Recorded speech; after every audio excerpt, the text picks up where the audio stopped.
Hello soldiers, இந்த வீடியோல radio signal வந்து எப்படி வர்க் ஆகுதுன்னு கத்துக்க போறோம். ஒரு சிம்பிள் சர்க்யூட் பார்ப்போமா? இதுதான் transmitter and receiver circuit, very simplest circuit. Left side இருக்க transmitter circuit and right side இருக்கிறது ரிசீவர் சர்க்யூட். இப்போ நான் லெஃப்ட் சைடு இருக்க டிரான்ஸ்மிட்டர் சர்க்யூட்ல அந்த சுவிட்ச் ஆன் பண்ணும்போது அந்த வயர்ல வந்து கரண்ட் ஃப்ளோ நடக்கும். கரண்ட் ஃப்ளோ நடந்தா என்ன நடக்கும்?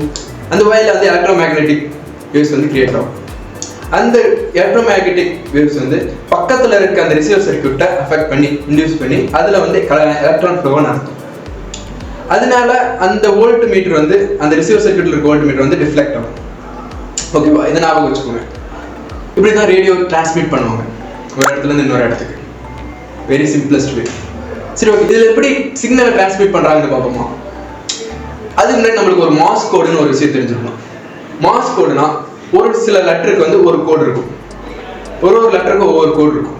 இப்போ வந்து ஏ அண்ட் பி மட்டும் தான் இந்த வீடியோல பார்க்க போறோம். ஏக்கு வந்து ஒரு short pulse and long pulse, பிக்கு வந்து ஒரு long pulse and 3 short pulse. இந்த ஷார்ட் பல்ஸ்னா என்னன்னு தெரியுமா? அந்த ஸ்விட்ச் இருக்குல்ல டிரான்ஸ்மிட்டர் சர்க்யூட்ல, டக்குன்னு ஆன் பண்ணிட்டு ஆஃப் பண்ணா ஷார்ட் பல்ஸ் அண்ட் ஆன் பண்ணிட்டு கொஞ்ச நேரம் விட்டு ஆஃப் பண்ணா லாங் பல்ஸ். இப்போ வந்து 2 பர்சன் இருக்காங்க. ஒரு பர்சன் வந்து டிரான்ஸ்மிட்டர் சர்க்யூட், இன்னொரு பர்சன் வந்து ரிசீவர் சர்க்யூட் போறாங்க. ரெண்டு பேருக்கு தெரியும் மாஸ் கோட் எப்படி இருக்குன்னு. சரி, ஓகே, இந்த பர்சன் வந்து இந்த பர்சனுக்கு வந்து சிக்னல் டிரான்ஸ்மிட் பண்ணும், ஏன்னு ஒரு சிக்னலை டிரான்ஸ்மிட் பண்ணும். இவர் என்ன பண்ணுவாருன்னா அந்த சர்க்யூட்ல போய் நின்றுட்டு அந்த சுவிட்ச் ஆன் பண்ணிட்டு டக்குன்னு எடுப்பாரு அண்ட் ஆன் பண்ணிட்டு கொஞ்ச நேரம் கழிச்சு எடுப்பாரு.